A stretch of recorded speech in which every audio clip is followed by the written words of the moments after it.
Assalamualaikum adik-adik, selamat pagi. Bagaimana nih kabar kalian adik-adik? Semoga baik-baik saja ya. Pada kesempatan kali ini, kakak akan memberikan materi layanan sangat menarik nih buat adik-adik. Materinya yaitu Allah Subhanahu wa Ta'ala selalu hadir dalam hidupku. Sebelum kita memulai kegiatan pada hari ini, alangkah baiknya kita berdoa terlebih dahulu. Kakak pimpin doanya ya. Doa dimulai. Selesai.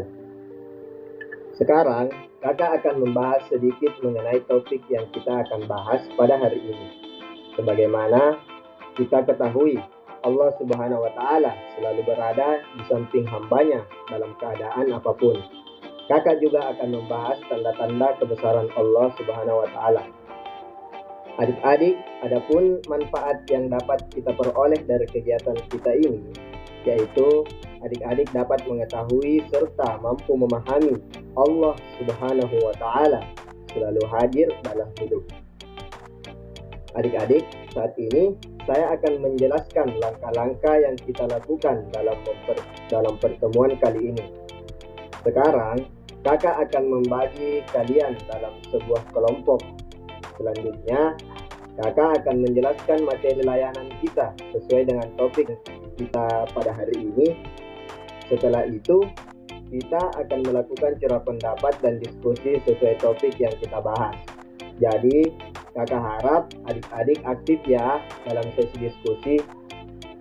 Selanjutnya, di akhir kegiatan, kakak akan melakukan refleksi yang berisi kesan dan pesannya kalian, serta manfaat yang kalian dapat selama mengikuti layanan klasikal hari ini. Oke adik-adik, sekarang apakah adik-adik sudah siap menerima materi layanan dari kakak? Saya rasa adik-adik sudah siap ya menerima materi-materi layanan kita pada hari ini. Jadi materi yang kita akan bahas yaitu Allah Subhanahu wa Ta'ala selalu hadir dalam hidupku. Sebelum melangkah pembahasan pertama, kakak akan memberikan ice breathing terlebih dahulu. Ice breathingnya yaitu kita bernyanyi dan adik-adik ikuti kakak ya. Kita bernyanyi sesuai isim dhamir. Oke, adik-adik ikut ya. Mulai. Huwa huma hum, hiya huma hunna, anta antuma antum, anti antuma antunna, ana nahnu. Oke, kita ulangi lagi. Adik-adik bernyanyi bersama-sama ya. 1, 2, 3. Huwa huma hum, hiya huma hunna, anta antuma antum, anti antuma antunna, ana nahnu. Oke adik-adik, pembahasan selanjutnya yaitu kita akan masuk pembahasan inti, yaitu Allah Subhanahu wa Ta'ala selalu hadir di dalam hidupku. Mengenal Allah Subhanahu wa Ta'ala. Ibadah tidak hanya berfokus pada ibadah dalam masjid, tetapi ibadah dapat mencakup keseluruhan aktivitas hidup kita. Ibadah dapat kita lakukan dengan hati, dengan lisan, dan dengan amal perbuatan sehari-hari. Ada pepatah mengatakan, tak kenal maka tak sayang maka tak cinta. Pertanyaan sekarang, sudahkah kita dicintai Allah Subhanahu wa Ta'ala? Bagaimana kita akan berharap dicintai Allah Subhanahu wa Ta'ala, sedangkan kita sendiri tidak berusaha mengenalnya? Padahal jelas Allah Subhanahu wa Ta'ala itu Maha Pengasih dan Maha Penyayang. Ada beberapa ikhtiar yang bisa kita lakukan agar kita dapat mengenal lebih dekat dengan Allah Subhanahu wa Ta'ala, yaitu pertama, berusahalah merenung dan berzikir bahwa kita ini adalah makhluk yang selalu membutuhkan pertolongannya. Kita adalah ciptaan Allah yang selalu merasakan Allah hadir di antara kita. Yang kedua, bersyukur atas semua karunia nikmat yang diberikannya. Kita diberi kesehatan, kekuatan, dan lain-lain. Mari kita gunakan untuk beribadah kepadanya. Kita harus selalu bersyukur, baik dikala susah maupun dikala senang. Yang ketiga, yaitu perkaya diri kita dengan ilmu pengetahuan, yaitu dengan sungguh dalam belajar. Dan yang keempat, kalau ilmu pengetahuan sudah kita dapat, marilah kita gunakan untuk mengkaji kitab-kitabnya, agar ibadah kita lebih mantap dan bermakna kalau kita landasi dengan ilmu pengetahuan yang luas. Dan yang terakhir yaitu berusaha mengenali tanda-tanda kebesaran Allah. Tanda-tanda kebesaran Allah Subhanahu wa Ta'ala atau ciptaan Allah diantaranya, yaitu yang pertama, penciptaan langit. Langit merupakan ciptaan Allah yang sangat indah.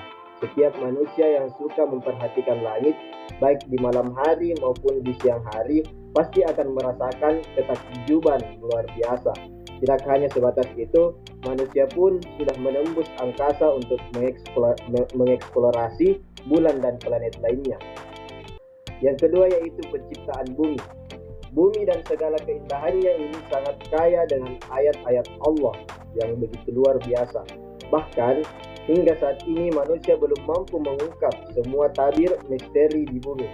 Lautan, gunung-gunung, samudra yang terbenam luas, gurun pasir dan yang lainnya sangatlah berkesinambung serta penuh hikmah dalam penciptaannya. Semua ini diciptakan Allah Subhanahu wa Ta'ala untuk manusia dan tidak sepantasnya kita ingkar kepadanya. Dan yang ketiga yaitu lautan. Coba kita renungkan bagaimana Allah menundukkan lautan untuk manusia dengan kapal. Dapatkah kita bayangkan bagaimana kapal-kapal mampu berlayar mengarungi lautan yang luas? Ilmu pengetahuan mengungkapkan bahwa hal ini terjadi karena adanya perbedaan jenis air laut dan kapal, serta terciptanya ruang udara yang membuat kapal bisa mengapung. Walaupun begitu, ilmu pengetahuan hanya mengungkap, tetapi tidak menciptakan. Hal ini semakin mempertegas kekuasaan Allah dan kebesarannya. Yang keempat yaitu hubungan angin dengan air hujan. Air hujan yang diturunkan ke bumi oleh Allah adalah nikmat yang tidak terhingga. Walaupun manusia sudah mampu membuat hujan buatan, hujan alami ciptaan Allah tetap tidak dapat tergantikan.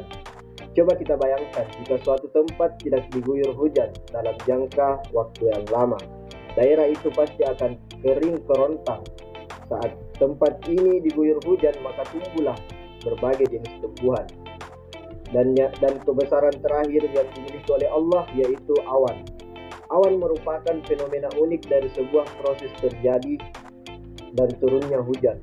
Awan diciptakan untuk melindungi manusia dari terik sinar matahari. Selain itu, awan akan menjadi dominan saat berlangsung musim hujan. Adanya sirkulasi musim dan cuaca ini membuat keseimbangan cuaca yang bumi akan terjaga. Itulah tadi penjelasan kakak mengenai materi, yaitu Allah Subhanahu wa Ta'ala selalu hadir dalam hidupku. Kita telah memasuki ke tahap diskusi dan tahap curah pendapat. Baik, kakak akan memberikan kesempatan bagi adik-adik untuk mempertanyakan mengenai materi yang kakak bahas. Adik-adik, sesuai dengan langkah-langkah yang kakak sampaikan sebelumnya, kita telah masuk ke dalam tahap refleksi, di mana kalian bisa menyampaikan pesan dan kesan kalian serta manfaat selama kalian mengikuti kegiatan kali ini. Baik, adik-adik, tidak terasa kita berada di penghujung kegiatan hari ini. Kakak berharap adik-adik dapat mengambil manfaat dan pembelajaran dari apa yang kakak sudah jelaskan dan kalian dapat merealisasikan apa yang telah kalian dapat dari kegiatan kita hari ini. Sekian dari kakak. Sebelum kita menutup kegiatan kita pada pagi hari ini, marilah kita menutupnya dengan berdoa kepada Sang Pencipta.